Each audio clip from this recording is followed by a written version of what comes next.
সুপ্রিয় দর্শক, স্বাগত জানাচ্ছি আজকের সম্পাদকীয়তে। সাথে আছে আমি মুস্তফা খন্দকার। এনসিপির কর্মসূচিতে হামলার কড়া প্রতিবাদ জানায়নি জামাত ইসলামী। অভিযোগ এনসিপির। ফেসবুকে বিতর্কের ঝড় বইছে জোটসঙ্গী জামাত ও এনসিপির মধ্যে। জ্যেষ্ঠ নেতারা গুরুত্ব না দিলেও বাংলাদেশ খেলাফত মজলিস ঘোষণা দিয়েছে তারা আর জোটের কর্মসূচিতে নেই। একই সঙ্গে কটূক্তির অভিযোগও বাড়ছে। এনসিপির এক নেতাকে সেই সূত্রে ঘোষণা করতে হয় তিনি আর কথা বলবেন না। এমন কটূক্তির জোরে এনসিপির এক নেতাকে সাসপেন্ডও করা হয়েছে। রাজনীতির এমন ঘটনা প্রবাহ নিয়ে আজকের সম্পাদকীয় ভাঙনের সুর। এ নিয়ে আলোচনার জন্য স্টুডিওতে উপস্থিত আছেন ডক্টর নাহরিল ইসলাম খান, অধ্যাপক জাহাঙ্গীরনগর বিশ্ববিদ্যালয়, মাসুদ কামাল, সিনিয়র সাংবাদিক, এবং হুমায়ুনুর রুড, যুগ্ম সদস্য সচিব, এনসিপি। দর্শক, আপনারা ওই আলোচনায় সরাসরি অংশ নিতে পারেন। অংশ নেওয়ার জন্য সরাসরি কল করতে হবে টেলিভিশনের পর্দায় দেখানো নাম্বারে। এছাড়াও ফেসবুকের মাধ্যমে আপনাদের মতামত পাঠাতে পারেন। আলোচনা শুরুর আগে জানিয়ে দেব আজকের প্রধান শিরোনাম। প্রধানমন্ত্রীর সঙ্গে ট্রাম্পের বিশেষ দূত সার্জিও গোরের বৈঠক, সম্পর্ক আরও এগিয়ে নেওয়ার আশা। আগামী সপ্তাহে ঢাকায় আসছেন 25 মার্কিন প্রতিষ্ঠানের প্রতিনিধি।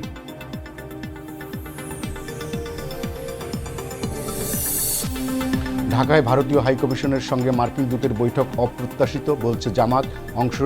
অংশগ্রহণমূলক নির্বাচনের নামে আওয়ামী লীগকে ফের দেশে ঢোকানোর চেষ্টার অভিযোগ।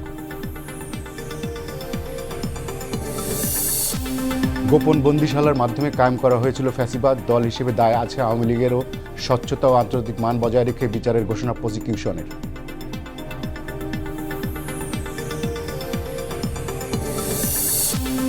ছুটির দিনেও গ্যাস সংকট, বেশিরভাগ পাম্প বন্ধে থমকে আছে গাড়ির চাকা। চরম বিপাকে যানবাহন চালক। নতুন চ্যালেঞ্জ, সিএনজিতে 50% দাম বাড়ানোর প্রস্তাব।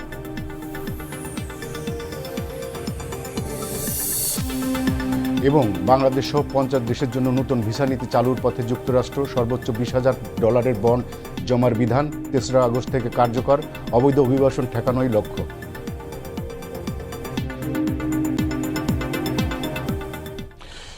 ইসলাম খান, আপনাকে দিয়ে আমি শুরু করি। সেটা হচ্ছে যে এই যে আমরা দেখছি যে এনসিপি পদযাত্রা করছে এবং এনসিপির বিভিন্ন জায়গায় তারা হামলার অভিযোগ করছে। পাশাপাশি তাদের দলের সিনিয়র একজন নেতার বক্তব্য নিয়ে চরম আলোচনা হচ্ছে, বিতর্ক হচ্ছে। এবং রাজনীতিতে ভাষার যে শালীনতা, আবার স্বাধীনতা, এটা আসলে কোন পর্যায়ে যেতে পারে, কতটুকু দিতে পারে? একটা তো সব কিছুর একটা সীমা আছে। মানে ধরেন প্রধানমন্ত্রীকে আমরা সব কিছুতেই এনসিপি দায়ী করছে, কোনো কিছু হলে প্রধানমন্ত্রীর টার্গেট হচ্ছে। কিন্তু দেখা যাচ্ছে প্রধানমন্ত্রীর সাথে ন্যূনতম দূরবর্তী কোনো সম্পর্ক নেই সেসব ঘটনা। এইগুলোতে বিরোধী দলের এনসিপির প্রতি কিছু আবেগী নেতা বা কর্মী আছে, তারা ক্ষেপছে। তো বিষয়টাকে আপনি কিভাবে মূল্যায়ন করবেন? টোটাল বিষয়টাকে কিভাবে মূল্যায়ন করবো? আপনি কোন সিনিয়র নেতার কথা বললেন এনসিপির? আপনি নিশ্চয়ই জানেন, আমি নামটা উচ্চারণ করতে চাচ্ছি না। এনসিপিতে তো সবাই আসলে সিনিয়র। হ্যাঁ, তো এখন আপনি যাদের কথা বলছেন সিনিয়র নেতা বা এনসিপির কথা বলার তাদের শব্দ চয়ন, এটা তো এনসিপির আসলে নতুন সমস্যা নয়। এটা শুরু থেকে এনসিপি যখন প্রমিত ভাষায় কথা বলেছে তখনও কিছু নতুন শব্দ এসেছে। নরম বন্দোবস্ত, নরম পন্থা, নতুন বন্দোবস্ত, আরও অনেক শব্দ তারা বলেছেন। তারা যখন নতুন শব্দ বলেন, প্রমিত ভাষায় বলেন, সেটিও স্পেশাল। ওনারা যখন বকাবকি করেন, উত্তেজিত হন, সেটিও স্পেশাল। এবং আমি মনে করি যে বাংলাদেশের রাজনীতিতে এনসিপি যে শব্দগুলো পাবলিকলি বলছে এই মুহূর্তে, এটি অত্যন্ত ন্যাক্কারজনক। এবং তার সাথে সাথে আমি আরেকটা জিনিসও মনে করি যে এগুলো নিয়ে আপনি যত বেশি কথা বলবেন, আমার কামাল ভাইয়ের একটি কথা মনে পড়ে। উনি অনেক আগে, 1-1.5 মাস আগে মনে হয় বলেছিলেন যে আপনি যে সিনিয়র নেতার কথা বলেছেন, তিনি আসলে চান তাকে সবাই মারুক। উনি এমন করে কথা বলেন। আসলে সেটাই হচ্ছে সবচেয়ে বড় কথা, যে প্রত্যেকটা মানুষের বা যে কোনো কিছুর ধৈর্যের একটা সীমা আছে বা একটা থ্রেশহোল্ড লিমিট আছে। সেটা ক্রস করে গেলেই আসলে সমস্যা। তবে সেই সাথে সাথে সেই নেতাকে আসলে আমি একটু অ্যাপ্রিসিয়েটও করতে চাই, এই কারণে তার খুব দৃঢ় মনোবল আছে। কারণ কালকে উনি বলছিলেন যে অনেক বড় একটি পাথর বা ঢিল ওনাকে মারা হয়েছে, হাতটি দেখাচ্ছিলেন, এবং একটি ব্যথা পাওয়া হাত উনি যেভাবে স্বতঃস্ফূর্তভাবে নাড়াচ্ছিলেন, তাই দেখে আমার মনে হলো যে আসলে এত বড় পাথরের একটা ঢিল ওনার গায়ে যখন লেগেছে, কি পরিমাণ দৃঢ় চিত্ত থাকলে হাতটিকে ওভাবে নাড়ানো যায়। এটিও একটা শিক্ষণীয় বিষয় আমি মনে করি। তো আসলে যেটা হয়েছে যে কিডিং অ্যাসাইড, আমার কাছে মনে হয় যে বাংলাদেশের রাজনীতিতে গত 18 মাসে শব্দের যে খেলা চলেছে, এবং শুধু এনসিপি কেন, আপনি দেখবেন যে আমরা জাতীয় নেতা যাদেরকে বানিয়েছি, অশ্লীল শব্দের বন্যা যারা বইয়েছিল তারা জাতীয় নেতা। আমি প্রত্যেকটি মৃত্যু, রাজনৈতিক মৃত্যু বা অপমৃত্যু, প্রত্যেকটির প্রতি আমি তীব্র নিন্দা জানাই, কিন্তু জাতীয় নেতাদের শব্দের চয়ন এমন হতে পারে না। এটাকে আমি মনে করি না যে এটা আসলে হওয়া উচিত। এবং আরও একটি কথা আপনি দেখবেন যে যখনই আমরা তো সবসময় সাইবার বুলিং নিয়ে কথা বলি না, যখনই সাইবার বুলিংগুলো হয়, যে অ্যাকাউন্টগুলো থেকে হয়, আমরা বট বাহিনী তাদেরকে বলি, প্রত্যেকের ছবিতে কিন্তু একজন নেতার ছবি থাকে। আপনি দেখবেন হাদির ছবি দেওয়া থাকে, সেখান থেকে গালাগালি করা হয়। তাহলে কোন সংস্কৃতির পথে আমরা হাঁটছি? দেখেন, বাংলাদেশে যদি পলিটিক্যাল জায়গা থেকেও বের হয়ে দেখি, বাংলাদেশের নাটকগুলো কেমন ছিল না একসময়, প্রমিত শব্দের ব্যবহার, এবং খুবই সবাই সেলিব্রেট করতো এই নাটকগুলোর কথা আমরা এখনও মনে রাখি। কিন্তু আমাদের একজন সাংস্কৃতিক উপদেষ্টা হয়েছিলেন, তার হাত দিয়ে বাংলাদেশের নাটকে বা টেলিভিশন মিডিয়াতে যে শব্দ কথাগুলো এসছে, সেটাও আপনি দেখবেন। তার মানে গালাগালিকে প্রাতিষ্ঠানিক রূপ দেওয়ার পেছনে আসলে একটি রাজনীতি আছে। আপনি আমাদের কথাগুলো শুনবেন, বা কামাল ভাই কথা বলেন, আমি কথা বলি, বা হুমায়রা এখানে আছে, আপনি আমাদের প্রত্যেকের যদি গত 2 বছরের টক শো দেখেন বা তারও আগের কথাবার্তা শুনেন, আমরা হয়তো শক্ত কথা বলতে পারি, কিন্তু আমরা কখনো অশ্লীল শব্দ ব্যবহার করি না। তো এই যে অশ্লীল শব্দের চয়ন দিয়ে বাংলাদেশের রাজনীতি যে মোড়ের দিকে যাচ্ছে, এটা আসলে খুবই অ্যালার্মিং, এবং এটা আসলে বন্ধ করতে হবে। আর সবসময় একটা কথা মনে হয় যে যা কিছুই ওনারা বলেন না কেন, দেখেন মাননীয় প্রধানমন্ত্রীকে টেনে নিয়ে আসেন। আমার যতটুকু মনে হয় যে ইলেকশনের আগেও আমরা দেখেছি মাননীয় প্রধানমন্ত্রীকে ওনারা এগুলো বলেন, কিন্তু আমি একবার কোথায় যেন বলেছিলাম যে দিনের বেলা ওনারা এটা বলেন, রাত 11টার পরে আবার ওনার প্রধানমন্ত্রী দ্বারস্থ হয়েছেন। এটা একটা কমন প্র্যাকটিস ছিল তাদের, এখনও কিন্তু তাই। আবার দেখবেন এদের একটা কমন ট্রেন্ড আছে যে প্রধানমন্ত্রী খারাপ, কিন্তু বেগম খালেদা জিয়া এবং প্রেসিডেন্ট জিয়াউর রহমান মহান। হ্যাঁ, এটা আবার রাজনীতির কোন ধারা আমি আসলে জানি না। তো এগুলো আসলে সবই রাজনীতির খেলা। তবে এতটুকু স্বস্তির নিঃশ্বাস আমি ফেলতে পারছি এই মুহূর্তে, যে বড় নেতাটি এটি বলেন, তিনি বলেছেন তিনি আর কথা বলবেন না। তবে তিনি যদি কথা না বলে আবার একেবারে ধরেন বধির বা চুপ হয়ে যান, বা সেটিও আমাদের রাজনীতির জন্য কতটা সুফল বয়ে আনবে সেটিও আমি জানি না। কারণ অনেক সময় আছে যে মৌনতাই সম্মতির লক্ষণ। এই মৌনতা দিয়ে উনি কোন রাজনীতির সম্মতির দিকে হাঁটছেন আমি আসলে জানি না। কামাল ভাই, নাসিরউদ্দিন পাটোয়ারি এনসিপির শীর্ষ নেতা, ওয়ান অফ দ্য শীর্ষ নেতা, উনি বলেছেন উনি মুখ বন্ধ করে রাখবেন, আর কথা বলবেন না। রাজনীতিবিদরা কথা বলবেন না কেন? রাজনীতিবিদদের কাজই তো কথা বলা, প্রতিশ্রুতির ফুলঝুরি ঝরানো। এবং তো এই যে উনি যে বলছেন যে আমি কথা বলবো না, এবং কিন্তু তারপরও কিন্তু উনি থেমে নেই, উনি কথা বলছেন। আসলে কি আমাদের রাজনীতির ভাষাটা হঠাৎ করে এরকম হলো কেন? 5 আগস্টের পরে আর অন্য রাজনৈতিক দলের প্রতি আমাদের সম্মান থাকতো, সবাই কথা বলতেন সম্মানের সাথে, কিন্তু এখন দেখছি যে কেউ কাউকে ছাড় দিচ্ছে না। আমি না এই জিনিসটা আসলে ক্লিয়ার না, আমি বুঝি না এই কারণে কি উনি যেটা বলেছেন কথা বলবেন না, এটা হয়তো ওনার অভিমানজনিত কারণ হতে পারে, বাট উনি কথা বলবেন, কারণ কথা না বললে তুমি থাকবেন না। নাসিরউদ্দিন পাটোয়ারি এগুলোকে চেনেই তো তার মুখটা দিয়ে, উনি যেগুলো এবং এর মাধ্যমে অনেক লোক তাকে ভোট দেয়। আপনি দেখেন এখানে অনেক লোক, এবং ইন্টারেস্টিং আমি বলি আপনাকে, আমার নিজের সন্তান, পুত্র সন্তান, সে নাসিরউদ্দিন পাটোয়ারির ভক্ত। সে বাংলাদেশের পলিটিশিয়ানদের মধ্যে 2 জন লোকের ভক্ত। 1 নম্বর হলো তারেক রহমান, আর 2 নম্বর হলো নাসিরউদ্দিন পাটোয়ারি। এখন দেখেন এই 2 জনের মধ্যে কোনো মিল আছে? পরস্পর বিরোধী, 2 জন তো 2 মেরুর। এখন আমার ছেলের বয়স বেশি না, 16 বছর বয়স। এখন আমি চিন্তা করার চেষ্টা করতেছিলাম যে এই বয়সের ছেলে মেয়েদের মধ্যে আসলে কি চলে, এটা আমি বুঝবো না, এটা মোস্তফা আপনিও বুঝবেন না। মানে ওরা অন্য একটা দ্বীপের বাসিন্দা, আমার কাছে মনে হয় মাঝে মাঝে অন্য একটা গ্রহের বাসিন্দা ওদের মধ্যে। কারণ আপনি দেখেন এই 2 জন লোককে একই সঙ্গে ভালোবাসা সম্ভব কেমনি কিনা, কি বৈশিষ্ট্যের কারণে? সে পছন্দ করে, এবং সে আমার কাছে আবদার করছে যে এই 2 জন লোকের সঙ্গে আমার একটু দেখা করে দিবা। বিনোদন পায় নাকি আমি বলতে পারবো না, আমি জিজ্ঞাসা করি না। এই নাসিরউদ্দিন পাটোয়ারি আর তারেক রহমান। তো তারেক রহমানের সঙ্গে দেখা করানো হয়তো উনি তো অনেক দূরবর্তী জায়গার লোক, অনেক বড়, ওটা হয়তো হবে না। পাটোয়ারিকে আমার ছেলে আসলে অবশ্যই থেকে রিকোয়েস্ট করবো, হয় একদিন আমার ছেলের সঙ্গে একটু দেখা করেন। এখন আমি যেটা বলতে চাচ্ছি যে পাটোয়ারির এই যে কথা না আমি বলছি, এর কথাতে কিছু ভক্ত আছে। আপনি দেখেন এই যে আপনার এই যে এখানে যে ইলেকশনটা হলো মতিঝিলে, মির্জা আব্বাস ভাই, আমি তো একজন আব্বাস ভাইকে বললামই যে আব্বাস ভাই আপনি তো অসুস্থ হয়ে গেছেন ওর কথার চোটে। তো এখন মানে বিষয়টা হলো কি যে ও এত কথা বলছে, এটাকে কিন্তু লোকে পছন্দ করে না, কিন্তু এত লোক তো ভোট দিছে। তাহলে কি টোটাল আমাদের মানসিকতা চেঞ্জ হয়ে যাচ্ছে? হাদির কথা বলেন আপনি, হাদি মারা গেছেন, ওনার কোনো বদনাম করতে চাই না, ওকে আমিও খুব পছন্দ করতাম। তো হাদি তো গালাগালি করে জাতীয় নেতা হয়ে গেছে, মানে ওর ওর ভাষা তো আরও অশ্লীল ছিল কিছু কিছু ক্ষেত্রে, এবং এটা করে সে তো জাতীয় বীরের জায়গায় কিন্তু দখল করে নিছে। এখন এগুলি কিভাবে সম্ভব হয়েছে? এখন এর পেছনে কি রাজনীতি আছে? যে কথাটা ডারিন বললেন, যে কথাটা কিন্তু সত্য, যে আপনি যদি গালাগালিকে প্রাতিষ্ঠানিক রূপ দেওয়ার পেছনে যদি একটা রাজনীতি থাকে, সেই রাজনীতিকে যদি আপনি বাড়তে দেন, তাহলে এটা কতটুকু গ্রহণযোগ্য হবে? এই বয়সী ছেলে মেয়েদেরকে যারা হচ্ছে, এটা তাদের ব্যাপার, আমি এটা নিয়ে বলতে চাই না, কারণ ওইটা আমি বুঝবো না। কিন্তু এই দেশের ছেলে মেয়ে খেলে আমাদের দেশে আছে, আর দেশে নাই, আর দেশে তো আছে। তো তারাও কি এটা করে? আমি কিন্তু ইন্ডিয়ার যে কয়েকদিন আগে যে আন্দোলন হলো, খুব মন দিয়ে খেয়াল করছি যে ওরাও কি ধরনের, ওদের মধ্যেও কিন্তু এই ধরনের ল্যাঙ্গুয়েজ আছে, আমি খেয়াল করেছি এই ধরনের অশ্লীল কথাবার্তা। যে কারণে কালকে দেখলাম যে নরেন্দ্র মোদী একটা ভাষণই দিলেন যে এই ধরনের আমাকে নিয়ে বলছে, আমার মাকে নিয়ে বলছে, খুব দুঃখ করে বললেন আর কি।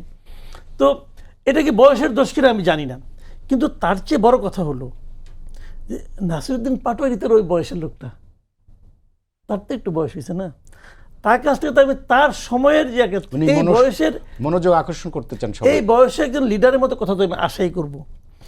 আর আমি যে কথাটা উনি বলেছিলেন আমার উদ্ধৃতি দিয়ে, আমি কিন্তু এটা বলেছি যে উনি যখন কথা বলেন না, কেন যেন মনে হয় উনি বলছেন যে আমাকে মারো, আমাকে মারো, আমাকে তোমরা কিছু বলো না কেন, তাহলে কি আরও আমি কি আরেকটু বাড়াই দেবো, মাত্রা বাড়াই দেবো, এরকম একটা ভাব আমার কাছে মনে হয়। একটা কথা কি যে এটা মানে যেটা মূল পয়েন্ট যেটা, সেটা হলো এনসিপির লিডাররা এটা করতেছে কেন? না কিন্তু করতেছে, তারা কিন্তু এই কাজগুলো করতেছে। কেন করতেছে?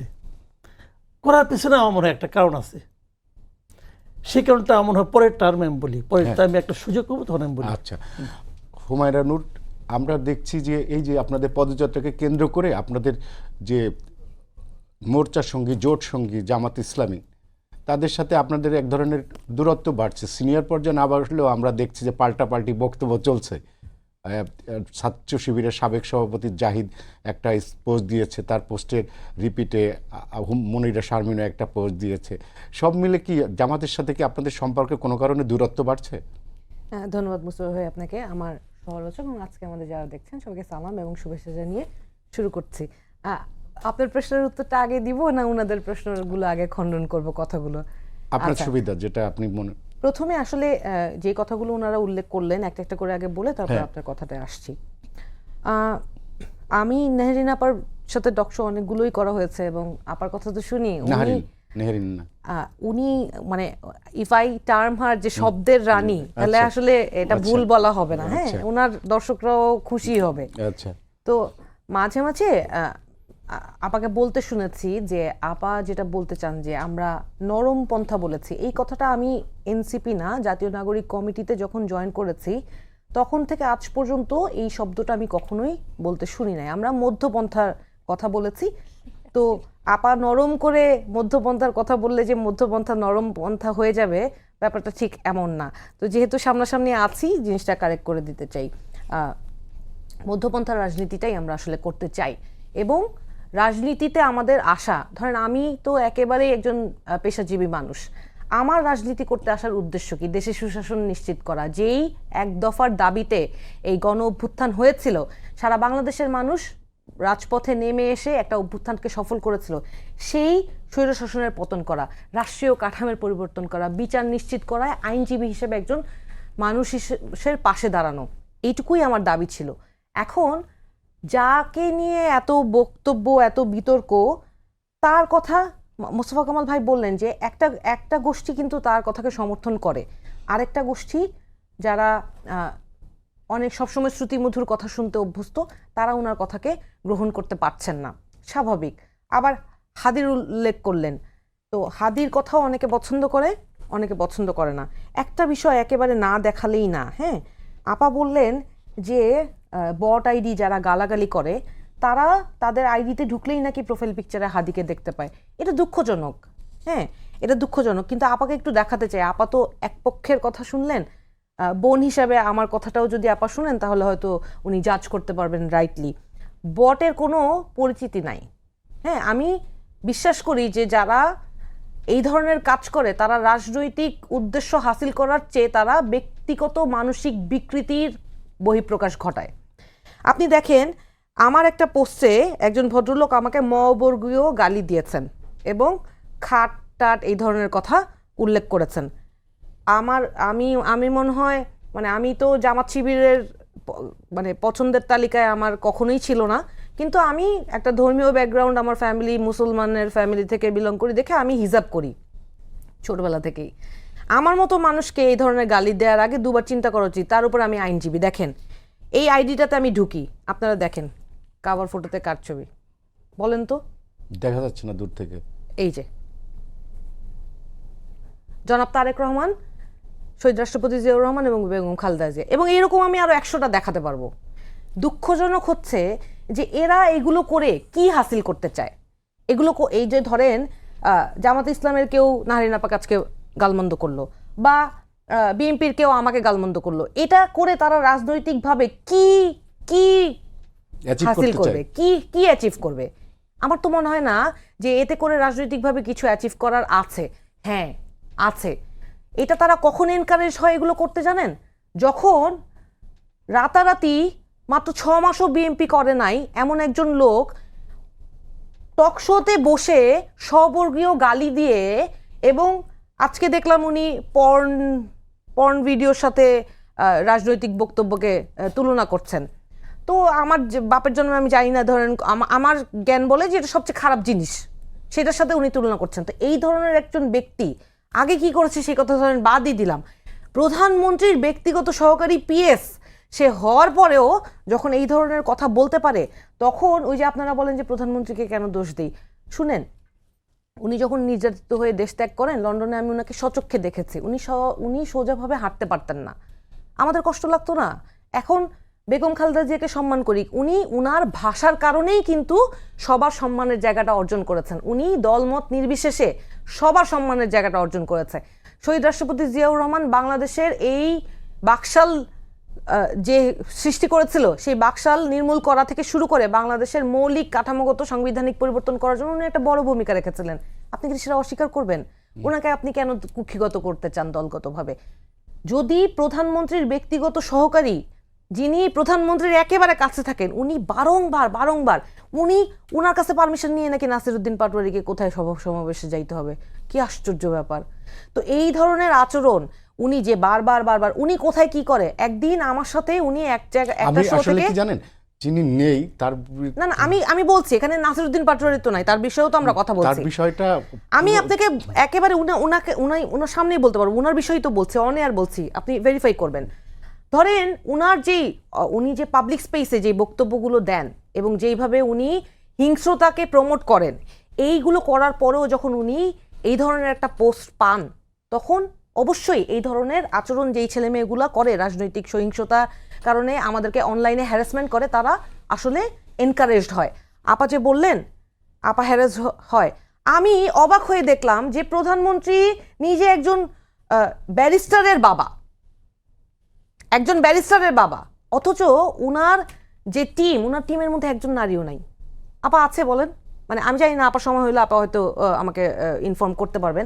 আপা থাকলে বিশ্বাস করেন, আপা যে দলের সাথে জোট করেছেন তারা একটাও দেয়। আমি বলছি ওইটা নিয়ে তো ভাইয়ের উত্তরটা আমি দিবই। আপনার কথা বলছি যে আপনি যদি থাকতেন আমি ব্যক্তিগতভাবে খুশি হতাম, কারণ একজন যোগ্য মানুষ গিয়েছে।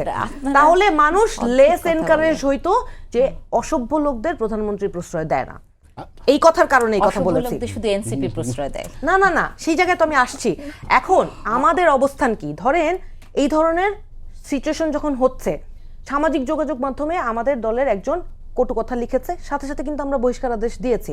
নাসিরউদ্দিন পাটোয়ারি নিয়ে আপনি যে কথাটা বলছেন যে তার বক্তব্যের বিষয়ে আমরা কি কথা বলেছি কিনা, নাসিরউদ্দিন পাটোয়ারি আমরা আমাদের পিসি মেম্বার নাসিরউদ্দিন পাটোয়ারি পলিটিক্যাল কাউন্সিলের মেম্বার, তাকে আমরা গত বছর তাকে হাসনাত আব্দুল্লাহকে, সার্জিসকে, তাসনিম সারাকে আমরা শোকজ দিয়েছি এবং সেটা তারা যথাযথ জবাব দিয়ে সেখান থেকে তারা দায়মুক্ত হয়েছে। এখন উনি উনার যে অবস্থান, সেই অবস্থান নিয়ে আমরা দলীয় ফোরামে প্রশ্ন করছি কিনা, কথা বলছি কিনা, সেটার আউটকাম কি, উনি কেন এই কথাগুলো বলছেন, এইভাবে কেন বলছেন, সেটা একটু জানার চেষ্টা করেন।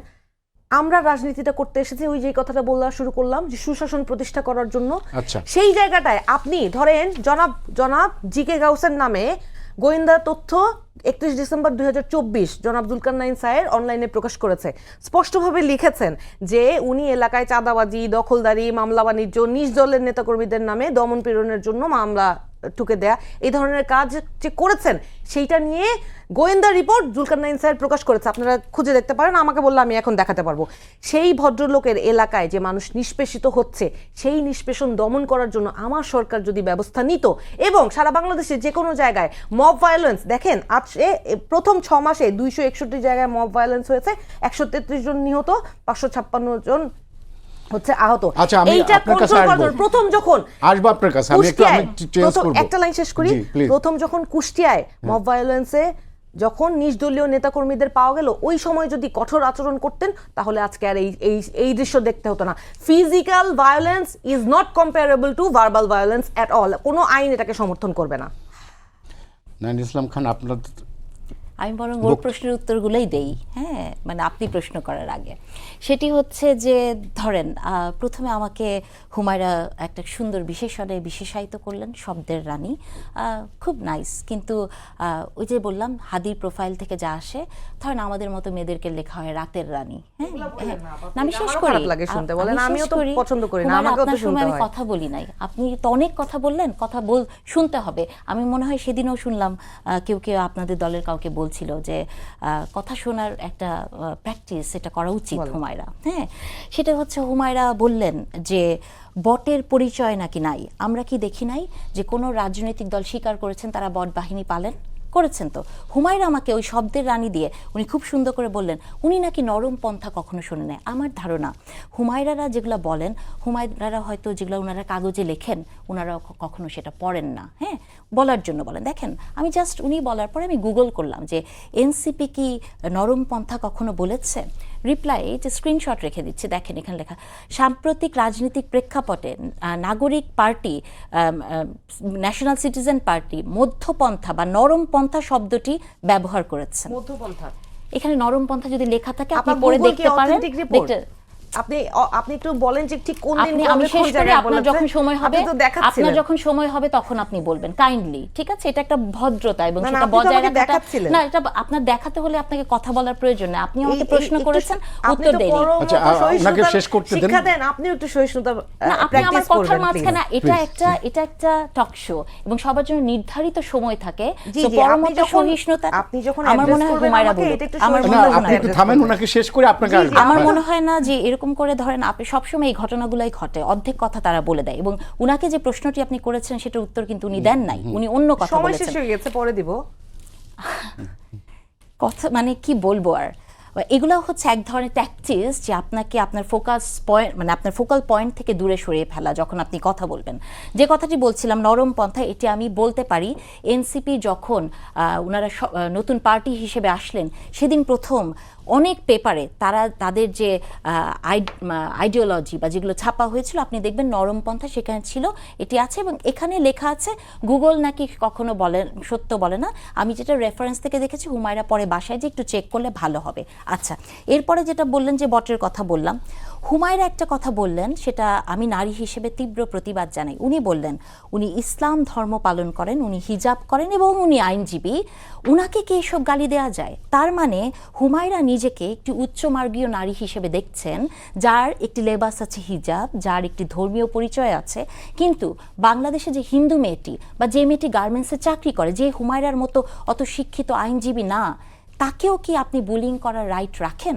তার মানে একজন রাজনৈতিক দলের নেত্রী যখন নিজেকে বিশেষায়িত জায়গায় যে দেখবে এবং অন্য মেয়েদের ক্রাইসিস তার কাছে মনে হবে যে আমাকেই করতে পারে, এটা রাজনীতির একটি বড় সমস্যা। কারণ রাজনীতিবিদ হতে গেলে আপনাকে প্রান্তিক জায়গা থেকে শুরু করতে হবে, নিজেকে প্রান্তিক মানুষ মনে করতে হবে। আচ্ছা, এরপরে যেটি উনি বললেন যে প্রধানমন্ত্রী একজন সহকারীর কথা বললেন এবং বলে প্রধানমন্ত্রীকে দোষারোপ করলেন। তাহলে আপনি কেন পাটোয়ারির দোষ এনসিপি সবার উপর দিতে পারবেন না। প্রধানমন্ত্রীর সহকারী দোষ যদি প্রধানমন্ত্রী ঘাড়ে যায়, তাহলে এনসিপির যারা শব্দবাদে যেসব কথা বলেন, আপনাকে এই করবে, আর কালকে পাটোয়ারির কথা শুনেছেন, প্রধানমন্ত্রী কোনো চ্যালেঞ্জ ছুড়ে দিচ্ছে, ভালো কথা, বাংলাদেশের রাজনীতি এরকম হওয়া খুবই ভালো কথা। তাহলে এনসিপির মানে পাটোয়ারির দোষ কেন এনসিপির সবার ঘাড়ে পড়ে না? হুমায়রা খুব সুন্দর করে বললেন, উনি যখন লন্ডনে ছিলেন তখন উনি প্রধানমন্ত্রীকে দেখেছেন যে প্রধানমন্ত্রী ঠিক মতো হাঁটতে পারেন, উনি বেদনার্ত হয়েছেন সেটা দেখে। 3 দিন 4 দিন আগেই মুনিরা শারমিন বলেছেন যে আপনি কি এখনো আপনার মেরুদণ্ডের ব্যথা ভুলে গেছেন? পাটোয়ারি সবসময় এটি বলে, নাহিদ এই কথা বলেছে। হুমায়রার যদি এতই মানে এই জায়গায় উনি এত সেন্সিটিভ হন, হুমায়রার জায়গা থেকে হুমায়রাকে একবার কখনো বলেছেন যে এই যে ফিজিক্যাল ভায়োলেন্সটা হয়েছে ওনার প্রতি প্রতিবাদ জানিয়েছেন? জানায় নাই। তার মানে হচ্ছে কি এনসিপি যে কথাগুলো বলে এগুলো হচ্ছে তার রাজনৈতিক স্ট্যান্ড, কিন্তু তার বিশ্বাসের সাথে রাজনীতি মিলে না। এনসিপি আরেকটা সমস্যা যেটা হয় আমাকে নিয়ে সবসময় হয়, মুনিরা শারমিন আপনার এই টকশোতেই বলে গেছে যে আপনি কি এমপি হচ্ছেন? উনি আজকে বললেন যে আমাকে মন্ত্রী দেখলে ওনার ভালো লাগতো। উনারা আসলে সেই রাজনীতিটি করে বা উনারা ভাবেন, দেখেছেন যে মুনিরা শারমিন একটি পোস্টের জন্য এমপি হওয়ার জন্য কত যুক্তি দাঁড় করিয়েছেন। এদের সমস্যাটা হচ্ছে এনসিপির, এজন্যই এনসিপি কিন্তু একটা ভালো জায়গায় যেতে পারলো না, কারণ ক্ষমতার লোভ। উনারা ভাবেন যে আমরা যারা টকশোতে এসে কথা বলি আমাদের সবারই আসলে কোনো পদ না পদবি পাওয়ার একটা ইচ্ছা থাকে। উনারা এটা জানেন না যে বাংলাদেশের অনেক মানুষ আছে টকশোতে কথা বলে, যাদেরকে সংরক্ষিত আসনে এমপি হওয়ার জন্য বলা হয় তারা সেটা ফিরিয়ে দেয়। অনেকেই আছেন যাদেরকে উপাচার্য হতে বলা হয়, তারা ফিরিয়ে দেন। সেই সক্ষমতা বাংলাদেশের অনেক নারী রাখেন, কারণ তারা জানেন যে তাদের গোলটা কি, তারা কাদের জন্য কাজ করেন। হুমায়রা বলেছেন উনি নারী দেখেন নাই। উনি দেখেন নাই যে 21টা ডিসি নারী এই মুহূর্তে আছে? উনি কি সেটা দেখেছেন? উনি কি দেখেছেন যে ফুটবল খেলায় এবার যে শিশুরা অংশগ্রহণ করলেন, 22 লক্ষ শিশুর মধ্যে 11 লক্ষ মেয়ে শিশু? হুমায়রারা কি সেগুলো দেখেন? হুমায়রারা ভাবেন যে নারীদের ক্ষমতায় আসতে গেলে শুধু প্রধানমন্ত্রীর পাশে থাকতে হবে। আপনি একটি পদে না বসেও কত যে ক্ষমতাবান হতে পারেন বা প্রান্তিক নারীদের জন্য কাজ করতে পারেন, এই ধারণাটা আসলে ওনাদের হয় না। আসলে এটাতে আমি দোষও দিই না, এটা একটা নতুন রাজনৈতিক দল, রাজনৈতিক দলের একটা এজেন্ডাই থাকে সবসময় ক্ষমতায় যাওয়া। ওনারাও হয়তো সেটার বাইরে যেতে পারেনি। আমি আশা করব হুমায়রা যখন আমার বয়সের কাছাকাছি যাবেন তখন হয়তো হুমায়রা সেই পথে হাঁটবেন। আপনার কি কোনো প্রশ্ন ছিল আমাকে করার? সেটা করতে পারেন, কারণ হুমায়রা অনেক কথা বলেছে, আমিও কিছু বলতে পারি। তাহলে বলেন। প্রশ্ন হচ্ছে যে এই যে জামাত এনসিপির মধ্যে ওনাকে যে প্রশ্নটা করলাম, এই যে দূরত্ব বাড়ছে এবং পাল্টাপাল্টি ফেসবুকে জন্য বিতর্ক চলছে, এবং ছাত্র শিবিরের সাবেক সভাপতি জাহিদ ইসলাম উনি বলেছেন যে এনসিপির এই যে পদযাত্রা করছে, এই পদযাত্রা একটা পিছনে ডিপ স্টেটের একটা ভূমিকা আছে। পক্ষান্তরে মনিরা শারমিন বলছে যে এনসিপি যে পদযাত্রা বিভিন্ন জায়গায় যে হামলার শিকার হচ্ছে, এর জন্য জামাত ইসলামী খুব কঠোরভাবে তাদের সমালোচনা করছে না এবং প্রতিবাদ করছে না। তো এই যে ওদের জোটের মধ্যে যে একটা টানাপড়ন, এটা কি আসলে কি কৃত্রিম নাকি আসলেই? শুনেন, এটা তো আসলে মানে এই জোটের এইগুলো আমরা যা দেখি, আমি সবসময় মনে করি মানে এনসিপি অনেক ক্ষেত্রেই এনসিপির নেতা নেত্রীদেরকে দেখলে আপনি বুঝবেন জামাতের বি টিম। এবং আপনি একটি রিপোর্ট আপনি দেখেছিলেন যে এনসিপির যে 6 জন পার্লামেন্টে গেছেন তাদের 5 জনই ছিল শিবিরের কর্মী। এটা তো রিপোর্টেড, এটাও নিশ্চয়ই হুমায়রা অস্বীকার করতে পারবেন না। আমি জানি না সত্যতা, কিন্তু রিপোর্টের কথা, আমি বানিয়ে তো বলি নাই। তো তার মানে হচ্ছে জামাত এবং এনসিপি তাদের এক ধরনের পর্দার অন্তরালে যোগসাজশ থাকেই। আবার অনেক ক্ষেত্রেই হয় কি, তাদের এই জোটগুলো অনেক ক্ষেত্রেই সুপারফিশিয়াল হয়। যেমন ধরেন ইলেকশনের জন্য জোটটির হয়তো দরকার ছিল, এখন হয়তো দরকার নাই, কারণ এখন আবার রাজনীতির মাঠ গরম করতে হবে। যেহেতু ধরেন এই মুহূর্তে রাজনীতির মাঠ গরম করার জন্য বা রাজপথে নামার জন্য হয়তো একটা ইস্যু, এটাও হয়তো তাদের একটা স্ট্যান্ড। তারা হয়তো দেখাচ্ছেন তারা আসলে দুটি পথ দুদিকে গেছে বেঁকে, হয়তো পথটা একই আছে কিন্তু বেঁকে গেছে। ধন্যবাদ কামাল ভাই। সেটা হচ্ছে যে আজকে জামাত ইসলামের থেকে বলা হয়েছে যে ইন্ডিয়ান হাই কমিশনের সাথে মার্কিন রাষ্ট্রদূত একটা বৈঠক করেছেন। বৈঠকটা নেপথ্যে ছিল আচ্ছা ফ্যাসিবাদী সরকার, ফ্যাসিবাদী দলকে আবার রাজনীতিতে প্রাসঙ্গিক করা, এবং যাতে ওই তাকে মূল কথা হচ্ছে তাকে তাদের সেই দলটাকে আবার দেশে ফেরানোর একটা চেষ্টা। এটা জামাত মনে করছে যে এটা বিএনপির এক ধরনের পলিটিক্যাল স্ট্যান্ডবাজি। জামাতের এই আশঙ্কা আপনি একদম উড়িয়ে দিতে পারেন না। এটা হতে পারে, কারণ যিনি আসছেন বাংলাদেশে মার্কিন যে প্রতিনিধি, উনি তো একই সঙ্গে ভারতে নিযুক্ত মার্কিন রাষ্ট্রদূত বটে। অবশ্যই, আবার দক্ষিণ এশিয়া বিষয়ক উনি। দক্ষিণ এশিয়া, হ্যাঁ, বাট জামাত যেটা বলছে যে যেহেতু উনি ভারতে নিযুক্ত রাষ্ট্রদূত সেহেতু হতেও পারে, আবার নাও হতে পারে। জামাত তার পলিটিক্যাল স্ট্যান্ড থেকে, তার অবস্থান থেকে তারা এরকম একটা আশঙ্কা প্রকাশ করেছে। কিন্তু বাস্তবতা কি সেরকম? বাস্তবতা এটা বলা বড় কঠিন, কারণ এটা তো আর ঘোষিত না। ভেতরে ভেতরে হয়তো জামাতের আগেই ভাগে বলে হয়তো বিএনপিকে একটু সতর্ক করতে চাচ্ছে, হয়তো বিএনপির উপরে আগে ভাগে একটা চাপ দিতে চাচ্ছে। দেখেন এগুলো আসলে না, আমি আপনাকে একটু বলি যেটা আগেবার বলতে চেয়েছিলাম, যে এগুলো আসলে সবই রাজনীতি। জামাতের এই মুহূর্তে রাজনীতিটা কি জানেন? জামাতের এই মুহূর্তে রাজনীতি হলো আগামী জাতীয় নির্বাচন পর্যন্ত আওয়ামী লীগকে মাঠে নামতে না দেওয়া। এটা হলো জামাতের 1 নম্বর রাজনীতি। এটা এই কারণে যে জামাত মনে করে যদি আগামীবার তত্ত্বাবধায়ক সরকারের অধীনে নির্বাচনটা হয়, বাংলাদেশের তত্ত্বাবধায়ক সরকারের অধীনে নির্বাচন হওয়ার যে ইতিহাস, তারা এখান থেকে হিসাব করে নিচ্ছে যে সাধারণত সরকারি দল, ক্ষমতাসীন দল আসে না। যদি আওয়ামী লীগ যদি রাজনীতিতে না আসতে পারে তাহলে ক্ষমতার বাইরে দল হলো তাদের একটা বিরাট চান্স। কিন্তু তাদের কি সেই সাংগঠনিক সক্ষমতা আছে? আমি বলছি এটা নিয়ে সাংগঠনিক সক্ষমতা অনেক কিছুই নাই, বাট তাদের মনে করতে তো কোনো নাই। তারা তো মনে করতে পারে ভাই, একজন লোক মনে করবে, আপনি তো আপত্তি করবেন না, অবশ্যই আপনার মন তো আপনার কাছে, আমি কেন আপনাকে? হ্যাঁ, আমার তার মন তার কাছে, মনে মনে যদি আনন্দ পাইতে দেন আপনি তাকে, সেটা ভাবছে। ওটা নিয়ে আমি একটু পরে বলতেছি। আমি আগে যেটা বলতে চাইছিলাম সেটাকে শেষ করি। সে হলো এনসিপি এই কাজগুলি কেন করতেছে। আসলে যেটা হয়েছে, এনসিপিকে নিয়ে না অনেক মানুষের মধ্যে অনেক প্রত্যাশা ছিল, আমার মধ্যে ছিল। আমি নিজেও ভাবছিলাম যে এনসিপি একটা ভালোভাবে শক্তভাবে একটা রাজনৈতিক দল হিসেবে দাঁড়ায় যাক। দাঁড়ালে কী হবে, মানুষের কাছে কিন্তু অনেকদিন ধরে একটা তৃতীয় দল নাই। আওয়ামী লীগ, বিএনপি, জামাতকে তারা তৃতীয় দল মনে করে না। জামাত একটা ধর্মভিত্তিক দল, সেটা অন্য জিনিস। কাজে তারা আওয়ামী লীগ, বিএনপির বাইরে একটা থার্ড ফোর্স তারা আশা করছিল যে একটা যদি দাঁড়ায় আমরা তার সঙ্গে যাব।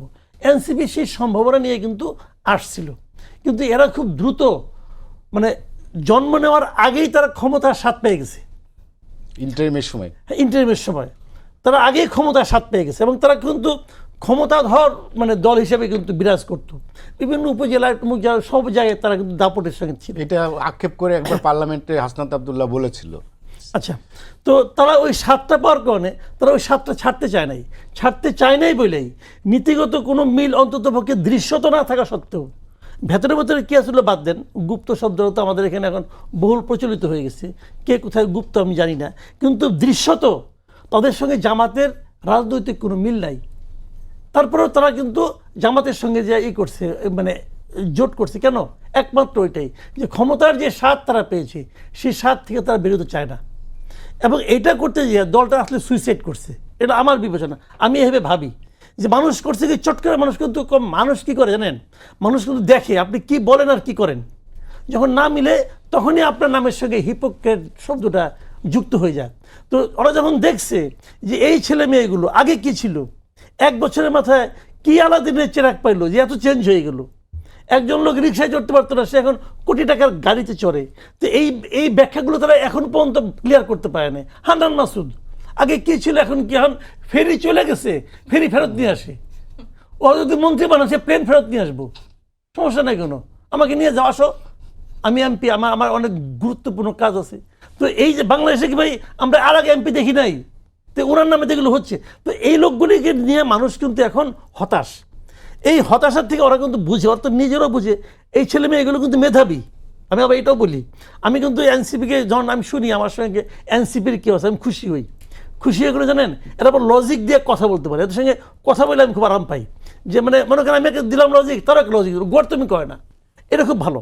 তো এখন এরা তো লজিক দিয়ে বুঝে ফেলেছে যে মাঠে আমার অবস্থাটা কি।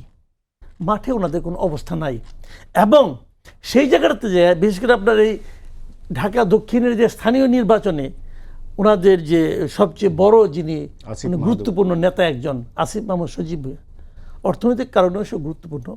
তো উনি যখন নির্বাচন করতে পারছেন না, মানে ওখানে যখন সাদিক ক্যাম্প করা কনফার্ম করে ফেলেছে, তখন এই পেইন তারা দিতে পারছে না। এবং তারা এটুকু বুঝতে পারে আবার যে জামাতকে ছেড়ে গেলে ভাই আমার কোনো জামানত থাকবে না। এর যারা পাস করছে একজনেরও জামানত থাকতে বলে আমি মনে করি না। এটা আমার মনের কথা, কিন্তু এটা আপনাকে চ্যালেঞ্জ করে কোনো লাভ নাই। আমি এটাই বিশ্বাস করি, জামাতের কারণে ভোটগুলি পাইছে। আর যদি এখানে জামাত যদি সাদিক ক্যাম্প দাঁড়ায় যায়, আসিফ মাহমুদের সাহসও গুলাবে না দাঁড়ানোর, কারণ তোমার জামানত থাকবে না। তো তাহলে এই বেদনাজনিত কারণে তারা কিন্তু এখন ওই আবার জামাতের দিক থেকেও যেটা আপনি বললেন, জামাতের শিবিরের সাবেক সভাপতি উনি যেটা বলতেছেন, এটাকেও আমি একদম উড়াই দিই না। ওরা এই জেনে কীভাবে, একটু সংক্ষেপে কামাল ভাই। সংক্ষেপ শেষ করে দিচ্ছি তাহলে, যে ওনারা আসলে এই মাইর খেয়ে আলোচনায় আসতে চাচ্ছে। আপনি গত কয়েকদিনে মিডিয়া দেখেন এনসিপি নিয়ে বারবার আলোচনা হচ্ছে। তো এনসিপির কি আলোচনায় আসার মতো শক্তি আছে, সাংগঠনিক দক্ষতা আছে? নাই তো। মাইর খাইছে, এখন নাম তো ভিক্টিমের নাম তো বলবেনই আপনি, যে ও আহত হয়েছে, তারা আলোচনায় থাকতে চাচ্ছে। এটা কিন্তু আমি একটা মানে আপনার বটম লাইনটা বলি আপনাকে, বলেন।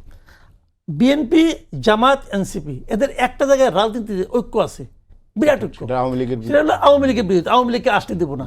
আমি ওই তিনটা দলকে রিকোয়েস্ট করব, ভাই আপনারা যা করছেন জেনে করেন আর বুঝে করেন আর না বুঝে করেন, এগুলি বেশি দিন করেন না, তাহলে করলে ফাঁক দিয়ে কিন্তু ঢুকে যাব। হুমায়রানুর ফাঁক দিয়ে কিন্তু আওয়ামী লীগ ঢোকার একটা ইঙ্গিত দিলেন কামাল ভাই। আর আপনাকে আমার আগের প্রশ্নের জবাব দিন, আপনাদের মধ্যে যে টানাপোড়েনটা চলছে আসলে কি? এখানে যেটা সমস্যা, যখন নির্বাচনের আগে যেই নির্বাচনী জোটটা হলো, তখনও কিন্তু স্পষ্ট করে আমরা বলেছি যে এটা শুধুমাত্র নির্বাচনী জোট এবং সংস্কারের যে প্রস্তাবনা সেটা বাস্তবায়নের জন্য এবং গণভোটের রায়কে আসলে ইনফ্লুয়েন্স করার জন্য এই জোটটাও গঠিত হচ্ছে। এবং আমার সহ-আলোচক মাসুদ কামাল ভাই, ওনাকে আমি অনেক পছন্দ করি, কিন্তু উনি যেটা বলতে চাচ্ছেন যে সাদিক কায়েমকে কনফার্ম করেছে জামাত, এই জন্য এখন টানাপোড়েন সৃষ্টি হয়েছে, বা আপা যেটা বলছিলেন যে জামাতের বি টিম, এনসিপি 5 জন জামাত ছিল। তো দুটা কথারই উত্তর আমি দিচ্ছি একসাথে। একটু সংক্ষেপে দেবেন। হ্যাঁ, কারণ হচ্ছে যে ধরেন আমরা কিন্তু প্রথম থেকে এখন পর্যন্ত আমরা ভেরি ক্লিয়ার যে আমাদের কোনো আদর্শিক জোটও না, এটা কোনো রাজনৈতিক জোটও না, নির্বাচনী জোট ছিল। এবং আমরা গণভোটের রায় বাস্তবায়নের জন্য এই 11 দলীয় জোট একসাথে লড়াইটা করছিল।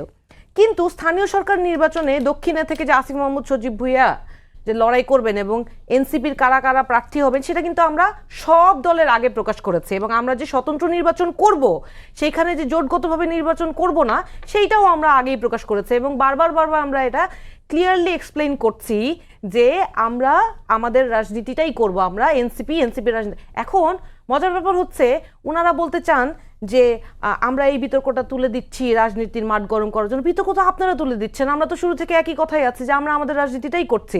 আবার আপনারা আমাদেরকে গায়ে পড়ে এসে মারবেন, প্রতিহিংসার রাজনীতি করবেন, তারপরে আপনারা বলবেন মব ভায়োলেন্স ক্রিয়েট করবেন। আপনারা একটা 17 বছরের, আমার সন্তানের চেয়েও 1-2 বছরের ছোট একটা বাচ্চাকে রড দিয়ে চোখে মেরে অন্ধ করে দিবেন। এটা কিন্তু রিউমার স্ক্যানার না, কিন্তু ওই ঘটনায় ধরেন ওই ভায়োলেন্সের ওই জায়গা থেকেই তো ওই বাচ্চাটা আহত হয়েছে। যেভাবে বলা হচ্ছে সেভাবে ধরেন আপনি রডের আঘাতে না, কথার কথা, কিন্তু ওই জায়গায় যেই ভায়োলেন্স হয়েছে সেইখান থেকেই তো এই বাচ্চাটা আহত হয়েছে। এটা কি আপনি অস্বীকার করতে পারবেন? ওখানে পুলিশের উপস্থিতিতে যে এই ঘটনাটা ঘটলো, সেটার কি ব্যবস্থা নেওয়া হয়েছে? আপনার সন্তানের সাথে এটা হইলে আপনি সহ্য করতে পারতেন? তাহলে আপনি নিজে গায়ে পড়ে এসে মারবেন, তারপর বলবেন মার খেয়ে আলোচনায় থাকতে চাচ্ছে। তাহলে ভাই আপনারা কেন এগুলো করে আমাদেরকে আলোচনায় আনছেন? আবার নাসিরউদ্দিন পাটোয়ারি ছাড়া কোনো টকশো হচ্ছে না, তাহলে আপনি নাসিরউদ্দিন পাটোয়ারিকে তো আপনি নাসিরউদ্দিন পাটোয়ারি বানাচ্ছেন। কেন বানাচ্ছেন? আজকে এখানে যখন রাশেদ খানকে নিয়ে, প্রধানমন্ত্রীর ব্যক্তিগত সহকারীকে নিয়ে আমি কিছু অভিযোগ করলাম, তখন বলছেন উনি এখানে নাই। কিন্তু যখন মনিরা শারমিনকে নিয়ে কটু কথা বলা হলো, তখন কিন্তু বলেন নাই ভাই যে এখানে না বললেন না যে মনিরা শারমিন এমপি হওয়ার জন্য, আপা বলেছিলেন যে এমপি হওয়ার দৌড়ে উনি অনেক দৌড়ে ছিলেন, তো তখন এখানে তো মনিরা শারমিন নাই, তাহলে তার আলাপটা এখানে বলার তো দরকার নাই। আমি আছি, আমাকে যত বকা দেয়ার বকেন, উনি তো শিক্ষিকা, ওনাকে কিছু বললে উনি দেখবেন এরকম করে ধরবে। কিন্তু সমস্যাটা হচ্ছে যে আমি তো ওনাকে পছন্দ করি, আমি ওনাকে ভালোবেসেই বলেছি যে উনি যদি প্রধানমন্ত্রীর টিমে থাকতেন আমার দেখতে ভালো লাগতো। কিন্তু উনি কিন্তু এই কথাটা উনি রিবার্ট করলেন, এই কথাটা উনি পজিটিভলি নিল না। আমি তো চাই নারীদেরকে প্রধানমন্ত্রী এম্পাওয়ার করুক, উনার টিমে 2 জন নারী থাকলে আমার দেখতে প্রশান্তি লাগতো, সেইটাই আমি বলেছি। এই যে যদি আপনারা সব কিছু যদি এরকম অ্যাগ্রেসিভলি নেন এবং অ্যাগ্রেসিভলি কাউন্টার করেন, আমরা দেশটা একসাথে কিভাবে করব? দেখেন এই কথাটাও উনি স্বাভাবিকভাবে নিতে পারলেন না।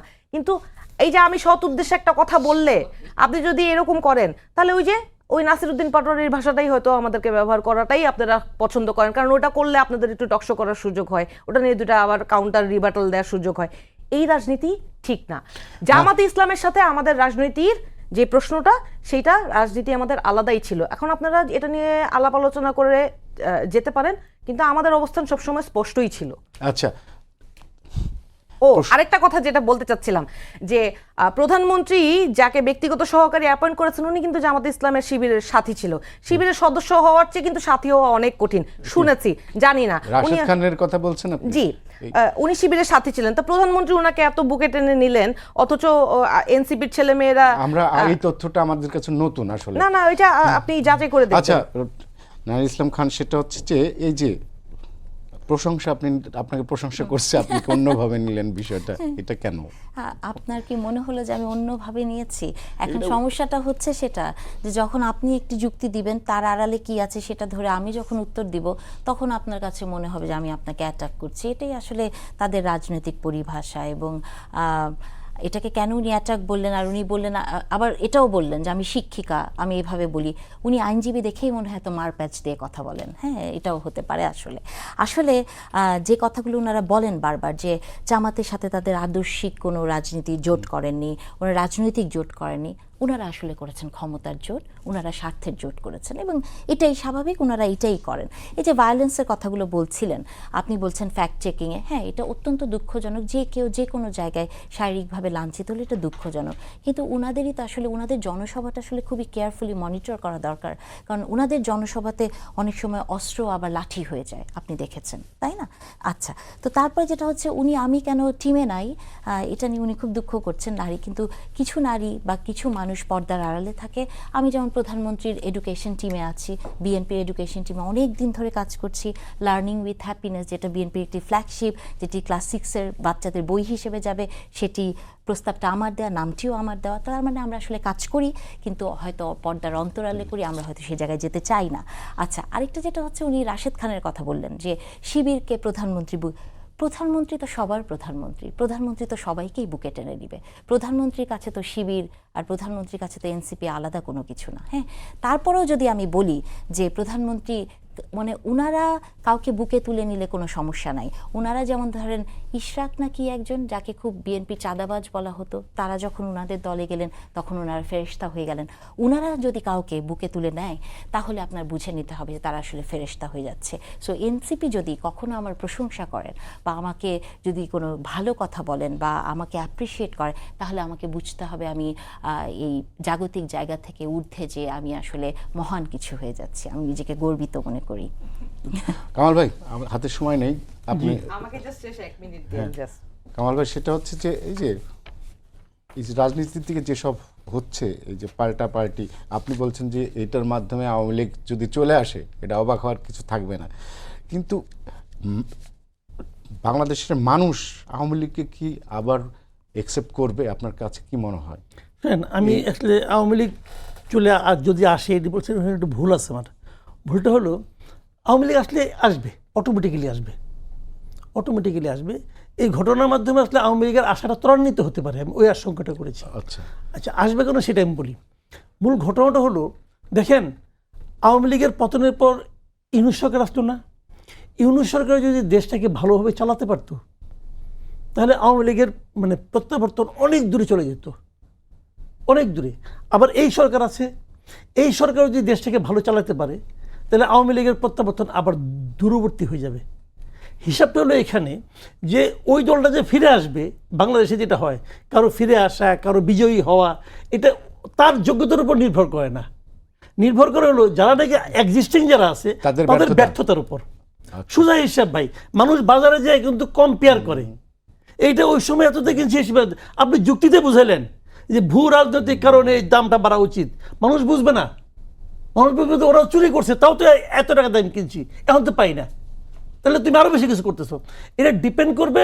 এই যে আমি এই কথাটা বললাম কেন, আপনারা যদি নিজেরা মারামারি করেন মানুষ বলবে আরে এরা তো নিজেরা মারামারি করে। তাহলে হিসাবটা হলো এখানে প্রত্যেককেই নিজের বর্তমান কর্মকাণ্ড নিয়ে সতর্ক হতে হবে। আপনি যদি কাজটা ভালো মতো করতে না পারেন, আপনাকে এখন দায়িত্ব দিচ্ছি, 2/3 মেজরিটি দিয়ে বিএনপিকে আমরা ক্ষমতা পাঠাইছি, বলতে গেলে বিএনপিকে সব ক্ষমতায় দিয়ে দিছি। এখন তো অন্যের উপর দোষ চাপাইলে হবে না। এখন যদি মির্জা ফখরুল বলে যে কোনো পরিবর্তন হয় নাই, আমি কিন্তু মির্জা ফখরুলের উপর খুশি হব না, আমি ওনার উপর দুঃখিত হব, রাগান্বিত হব যে আপনি কেন পরিবর্তন করতে পারেন নাই। মাত্র তো কিছুদিন সরকার, তাহলে আপনি এখনই বলেন কেন? আপনি যখন বলেন প্রতিটা পাবলিক হয়, আপনি এই কথাটা আপনার ফোরামে বলতেন, আপনি পাবলিক বললেন যখন, তো আমি শোনালেন তো আপনি আমাকে, এটা শুনে কি বললেন? আপনার দায় কমাতে চাইলেন আপনি। এই সুযোগ নেই রে ভাই। ওই যে অমুক কারণে হয় না, তমুক কারণে হয় না, এই সমস্ত থিওরিবাদ আপনাকে পারতে হবে, না পারলে সরে যাবেন। তখন আমরা এই এনসিপি তে ট্রাই করবো। আচ্ছা, আমরা এনসিপি ট্রাই করতে চাই। আচ্ছা, হুমায়ুন নূর, সেটা হচ্ছে যে এনসিপির যে বিরোধী দল উপনেতা আপনাদের দলেরও আছে নাহিদ ইসলাম, আপনারা কি গঠনমূলক রাজনীতি করছেন সংসদে কিংবা সংসদের বাইরে? আপনার কাছে সাধারণভাবে সরকার দল এবং সাধারণ মানুষ সবাই কিন্তু বলছে যে এনসিপি মোটামুটিভাবে বিরোধী দল হিসেবে সফল রাজনীতিটা করছে। এখন আমরা চেষ্টা করে যাচ্ছি এবং আমরা যত প্রতিবন্ধকতার শিকার হচ্ছি, আমাদের ভিতরে যে স্পিরিট, সেই স্পিরিটটা কিন্তু এখনো নষ্ট হয় নাই, নষ্ট হওয়ার সুযোগ নেই। আমাদের যত প্রতিহত করার চেষ্টা করবেন, আমরা আরো বেশি স্পিরিটেড ফিল করব। আমরা ওয়েলকাম জানাই, আমাদেরকে যত প্রতিহত করবেন আমরা তত বেশি আরো বেশি আগ্রহ নিয়ে, উৎসাহ নিয়ে এগিয়ে যাব। এই কারণ এই কমিটমেন্টটা করেই আমরা রাজনীতিটা করতে এসেছি, যে বাংলাদেশের রাষ্ট্রীয় কাঠামোতে যে মৌলিক পরিবর্তন সেটা করেই ছাড়বো। আপনি দেখেন, মির্জা ফখরুল ইসলাম আলমগীর সাহেব নাকি বলেছেন যে কিছুই হয় নাই। কে বলেছে কিছু হয় নাই?